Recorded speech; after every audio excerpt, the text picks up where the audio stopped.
اللہ تعالیٰ ان 5 گھروں سے نفرت کرتا ہے، کیا اس میں آپ کا گھر تو شامل نہیں؟ حضرت محمد صلی اللہ علیہ وسلم نے فرمایا، اللہ تعالیٰ 5 گھروں سے سخت نفرت کرتا ہے۔ ان گھروں کو نفرت کی نگاہ سے دیکھتا ہے، غضب کی نگاہ سے دیکھتا ہے۔ وہ 5 قسم کے گھر یہ ہیں: بسم اللہ الرحمن الرحیم۔ اللہ تعالیٰ کی ذات مبارکہ سے رشتہ مضبوط ہو تو رحمتوں کا نزول ہوتا ہے اور اللہ کی ناراضگی قدرتی آفتوں کا سبب بنتی ہے۔ ایک مشہور حدیث جو کہ حضرت موسیٰ علیہ السلام سے منسوب ہے اور اس کا مفہوم ہے کہ حضرت موسیٰ علیہ السلام نے ایک دفعہ اللہ تعالیٰ سے پوچھا کہ یا اللہ، جب تو ناراض ہوتا ہے تو تیری کیا نشانی ہوتی ہے؟ تو اللہ تعالیٰ نے فرمایا کہ دیکھنا، جب بارشیں بے وقت ہوں، حکومت بے وقوفوں کے پاس ہو اور پیسہ بخیلوں کے پاس ہو، تو جان لینا کہ میں ناراض ہوں۔ پھر موسیٰ نے پوچھا کہ جب یا اللہ تو راضی ہوتا ہے تو اس کی کیا نشانی ہے؟ اللہ تعالیٰ نے فرمایا، موسیٰ، جب بارشیں وقت پر ہوں، حکومت نیک اور سمجھدار لوگوں کے ہاتھ میں ہو اور پیسہ سخیوں سخاوت کرنے والے کے ہاتھ میں ہو، تو سمجھ لینا کہ میں راضی ہوں۔ اس کے علاوہ اللہ نے ہماری رہنمائی کے لیے قرآن میں ہم سے پہلے آنے والی قوموں کے قصے بیان کیے ہیں تاکہ ان قصوں سے ہم سبق سیکھیں۔ حضرت شعیب علیہ السلام کی قوم کا ذکر جو کہ قرآن کی سورہ یوسف آیت نمبر 85 اور 86 میں کچھ یوں بیان ہوا ہے: اے میری قوم کے لوگوں، ناپ تول پورا کیا کرو اور لوگوں کو ان کی چیزیں گھٹا کر نہ دیا کرو اور زمین میں فساد مت پھیلاتے پھرو۔ اور آخرکار جب ہمارا اللہ کا حکم آن پہنچا تو ہم نے شعیب علیہ السلام کو اور ان کے ساتھ جو ایمان لائے تھے ان کو اپنی خاص رحمت سے بچا لیا، اور جن لوگوں نے ظلم کیا تھا انہیں ایک چنگھاڑ نے آن پکڑا اور وہ اپنے گھروں میں اس طرح اوندھے منہ گرے رہ گئے۔ اس طرح قوم حضرت لوط علیہ السلام کا ذکر ہوا جو کہ توالد اور فحاشی کے گناہ کی مرتکب ہوئی اور اللہ کے سخت عذاب کی مستحق پائی۔ اللہ نے اس قوم پر پتھروں کی بارش کر کے نیست و نابود کر دیا۔ وہ رب انسان کو اپنی معرفت و قربت اور اپنی عبادت و بندگی کی طرف متوجہ کرنے کے لیے ندا دیتا رہتا ہے۔ جس طرح انسان کا کوئی محسن اسے تباہی سے بچانے کے لیے ہم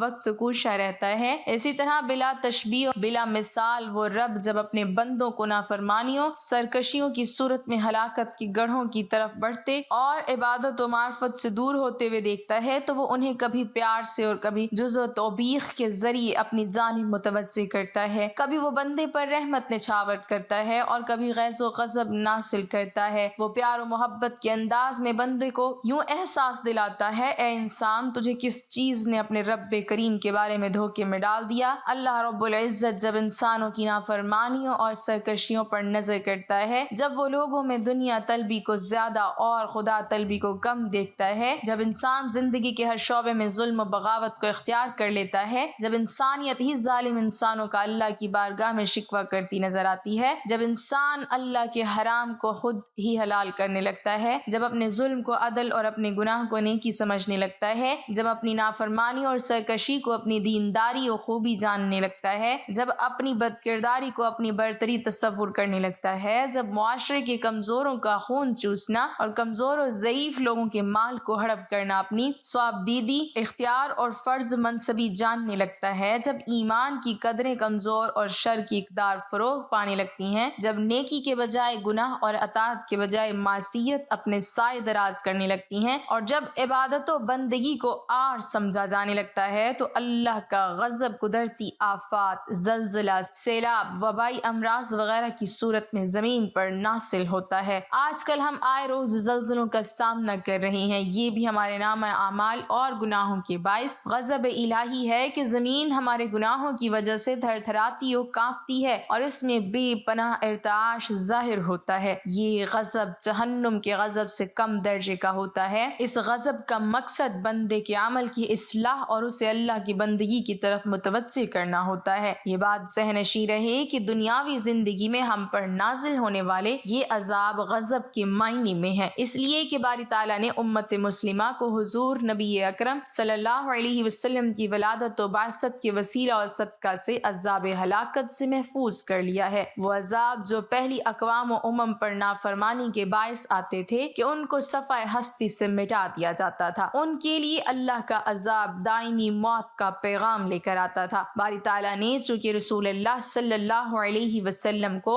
وَمَا أَرْسَلْنَاكَ إِلَّا رَحْمَةً لِلْعَالَمِينَ کا تاج پہنایا اور سارے جہانوں کے لیے رحمت بناتے ہوئے آپ کو رحمت للعالمین کے عظیم منصب پر فائز کیا، لہٰذا اب اس رحمت للعالمینی کی شان کے ساتھ باسط کا تقاضا تھا کہ اب اللہ کا عذاب اس طرح انسانوں پر نہ آئے جس طرح سابقہ اقوام و ملل پر آتے رہے، اس لیے کہ رحمت اور عذاب دو متضاد چیزیں ہیں۔ وہ عذاب اکبر جو دوسری قوموں اور امتوں کو دنیاوی زندگی میں اللہ کی نافرمانی پر تباہ کر دیتا تھا اور ان کا وجود مٹا دیتا تھا، باری تعالیٰ نے اس عذاب کو آپ صلی اللہ علیہ وسلم کی شان رحمت کے باعث اٹھا لیا ہے۔ اب عذاب اصغر غیظ و غضب اور سخط کی صورت میں ظاہر ہوتا رہے گا تاکہ بندے رب کی بندگی کی طرف متوجہ ہو جائیں اور اس کے احکام کو اپنی زندگی کا عمل بنائیں۔ قرآن مجید میں حضور نبی اکرم صلی اللہ علیہ وسلم کی موجودگی کی وجہ سے عذاب الہی نہ اترنے کو اس طرح بیان فرمایا گیا، اور در حقیقت بات یہ ہے کہ اللہ کی یہ شان نہیں کہ ان پر عذاب فرمائے، درآن حالیکہ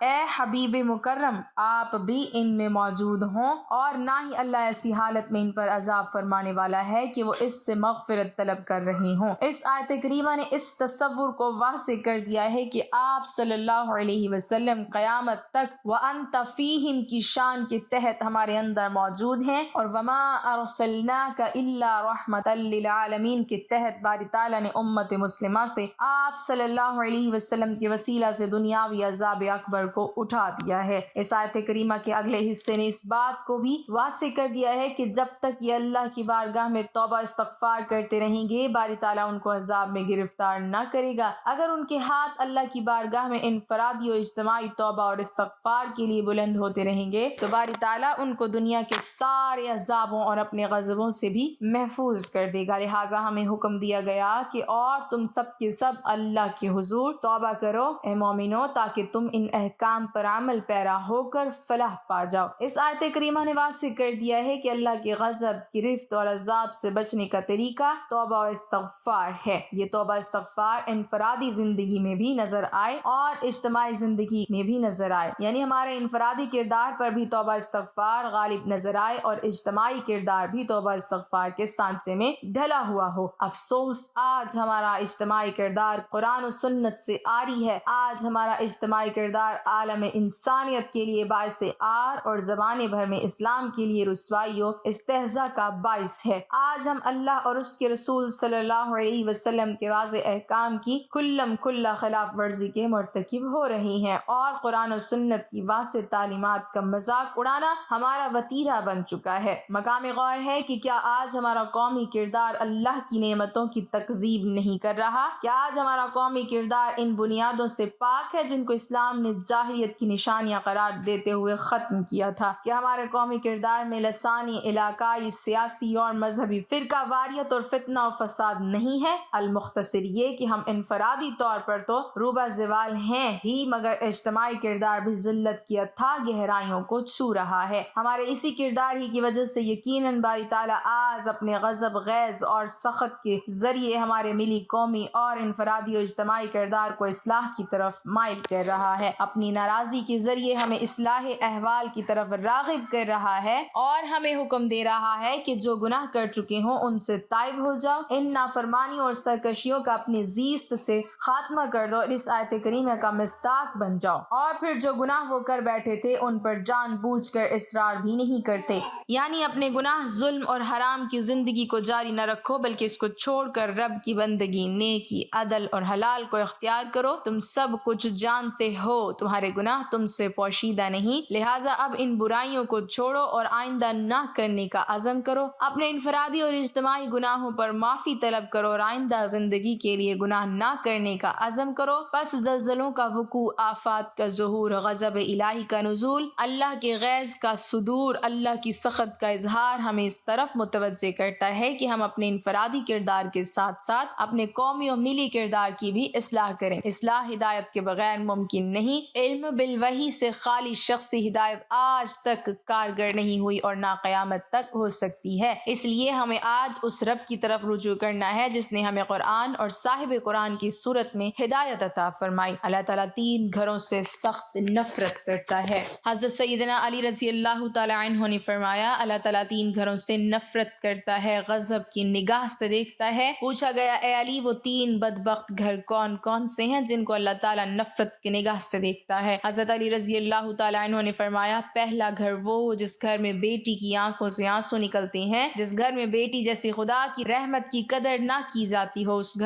گھر میں رہنے والوں کو اللہ تعالیٰ غضب کی نگاہ سے دیکھتا ہے۔ اللہ تعالیٰ کے بندو، بیٹی کا دل کبھی نہ توڑنا۔ جب بیٹی روتی ہے تو بیٹی کے آنسو کے بدلے اللہ پاک گھر سے رحمت اٹھا لیتا ہے۔ گھر میں رحمت برکت ہمیشہ کے لیے ختم ہو جاتی ہے۔ جب بیٹی شادی کر کے باپ کے گھر سے رخصت ہوتی ہے تو وہ جاتے جاتے 3 چیزیں بھی لے کر جاتی ہے۔ ایک، باپ کے گھر کی رونق بھی ساتھ لے کے جاتی ہے۔ دوسرا، باپ کے سامنے کیے ناز اور نخرے بھی ساتھ لے کر جاتی ہے۔ تیسرا، باپ کی نوکری، باپ کی غلامی بھی ساتھ لے کے جاتی ہے۔ کسی نے کہا تھا بیٹی تو بوجھ ہوتی ہے، شکر ہے خدا نے مجھے بیٹی عطا نہیں کی۔ اس پر کسی عقل مند نے کہا، او نادان، اللہ تعالیٰ بیٹیاں بھی اس کو عطا کرتا ہے جو بیٹیاں پالنے کی حیثیت رکھتے ہیں۔ تو کہتا ہے شکر الحمدللہ اللہ نے مجھے بیٹیاں عطا نہیں کی۔ کم بخت، بیٹی رحمت ہوتی ہے اور اللہ تعالیٰ بیٹی جیسی رحمت اس سے دیتا ہے جو رحمت کو پالنے کی حیثیت رکھتا ہے۔ تیری حیثیت ہی کیا ہے اور تجھے پتہ نہیں۔ اللہ تعالیٰ جس گھر کو زیادہ پسند کرتا ہے اس گھر میں بیٹی جیسی رحمت کو بھیج دیتا ہے۔ دوسرا، اللہ تعالیٰ اس گھر کو نفرت کی نگاہ سے دیکھتا ہے جس گھر میں مہمان آئے اور مہمانوں کا آنا گھر والوں کو پسند نہ ہو۔ جس گھر کے لوگوں کو مہمانوں کا آنا پسند نہیں ہوتا اس گھر کو اللہ تعالیٰ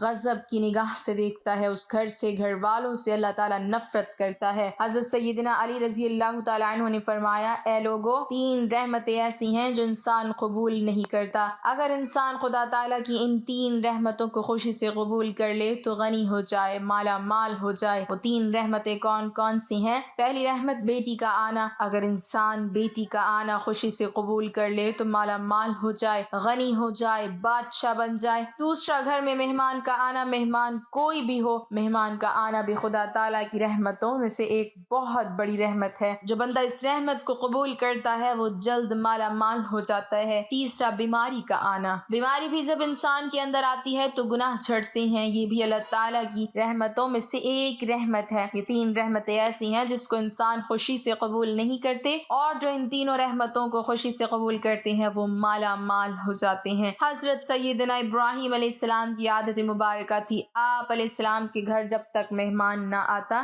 آپ علیہ السلام کھانا نہیں کھاتے تھے۔ ایک دن مہمان نہ آیا، آپ علیہ السلام نے کھانا نہیں کھایا، دوسرے دن بھی نہ آیا، تیسرے دن بھی نہ آیا۔ حضرت سیدنا ابراہیم علیہ السلام 3 دن بھوکے رہے، 3 دن مہمان نہ آیا۔ آپ علیہ السلام نے کھانے کو ہاتھ نہیں لگایا، گھر سے باہر نکلے، سوچا جاؤں مہمان کو ڈھونڈوں، مہمان نہیں آیا، بھوک تڑپا رہی ہے۔ گھر سے باہر نکلے، پوچھا کہاں جا رہے ہو؟ بولے مہمان کو تلاش کرنے جا رہا ہوں۔ راستے میں جاتے جاتے ایک شخص ملا، آپ علیہ السلام نے اس سے پوچھا تم نے کھانا کھانا ہے؟ اس نے کہا جی کھانا ہے، مجھے بھوک لگی ہے۔ آپ علیہ السلام نے کہا آؤ پھر جلدی میرے ساتھ۔ دسترخوان بچھایا، دسترخوان پہ اس کو بٹھایا، خود بسم اللہ پڑھ کر کھانا کھانے لگے۔ اس مہمان نے بغیر بسم اللہ کے کھانا کھانا شروع کر دیا۔ آپ علیہ السلام نے فرمایا تم نے بسم اللہ کیوں نہیں پڑھی؟ اس نے کہا جی میں تو آتش پرست ہوں، میں مسلمان تھوڑی ہوں، میرا بسم اللہ کے ساتھ کیا لینا دینا، بسم اللہ کے ساتھ کیا تعلق میرا؟ آپ علیہ السلام نے فرمایا اگر تو آتش پرست ہے تو پھر اٹھ کے چلا جا، میں تجھے کھانا نہیں کھلا سکتا۔ وہ آتش پرست وہاں سے اٹھ کے چلا گیا۔ تھوڑی دیر کے بعد اللہ کے نبی حضرت ابراہیم علیہ السلام نے دونوں ہاتھ اٹھائے، عرض کی اے کل کائنات کے مالک کوئی مہمان بھیج، 3 دن کا بھوکا ہوں۔ اللہ تعالیٰ نے فرمایا میرے ابراہیم میں نے مہمان تو بھیجا تھا، تو نے میرے مہمان کی قدر نہیں کی، میں نے ایک خاص مہمان بھیجا تھا، تو نے میرے مہمان کی قدر ہی نہیں کی۔ آپ علیہ السلام فرمانے لگے کہ مالک وہ تو آتش پرست تھا، وہ تو آگ کی پوجا کرنے والا تھا، اس نے بسم اللہ ہی نہیں پڑھی، میں اس کو کھانا کیسے کھلاتا؟ اللہ تعالیٰ نے فرمایا اے میرے ابراہیم میرے خلیل وہ آتش پرست تھا، آگ کی پوجا کیا کرتا تھا، اس کا سارا خاندان آگ کی پوجا کرتا ہے، اس کے بچے بھی آگ کی پوجا کرتے ہیں، آگ کو خدا مانتے ہیں، تو نے اسے ایک دن کا کھانا دینا گوارا نہیں کیا، ایک ٹائم کی روٹی دینا گوارا نہیں کی؟ دیکھ تو میں کتنا رحیم ہوں، 80 سال سے اسے کھانا بھی کھلا رہا ہوں، اسے پلا بھی رہا ہوں۔ مہمان کوئی بھی ہو خدا تعالیٰ کی رحمتوں میں سے رحمت بن کے آتا ہے، تو مہمان کی قدر کیجیے۔ تیسرا گھر اللہ تعالیٰ جس گھر سے نفرت کرتا ہے، یہ گھر وہ ہے جس گھر میں اولاد کے جوان ہوتے ہوئے بھی بوڑھے والدین پریشان ہو جاتے ہیں، بوڑھے والدین کو دکھ ملتے ہوں، درد ملتے ہوں، طرح طرح کی تکلیفوں میں مبتلا ہوں، جوان اولاد کے ہوتے ہوئے بھی بوڑھے والدین پریشان رہتے ہوں، ان گھر والوں کو بھی اللہ تعالیٰ نفرت کی نگاہ سے دیکھتا ہے۔ اللہ تعالیٰ ایسے گھر سے نفرت کرتا ہے، تو یہ 3 گھر ایسے ہیں جن کو اللہ تعالیٰ غضب کی نگاہ سے دیکھتا ہے۔ گھر میں مہمان آ جائیں ان کی مہمان نوازی کرو، کیونکہ مہمان اللہ تعالیٰ کی رحمتوں میں میں سے ایک ہے۔ گھر میں بیٹی آ جائے، بیٹی پیدا ہو جائے تو خوشیاں منایا کرو۔ بیٹی بھی اللہ تعالیٰ کی رحمتوں میں سے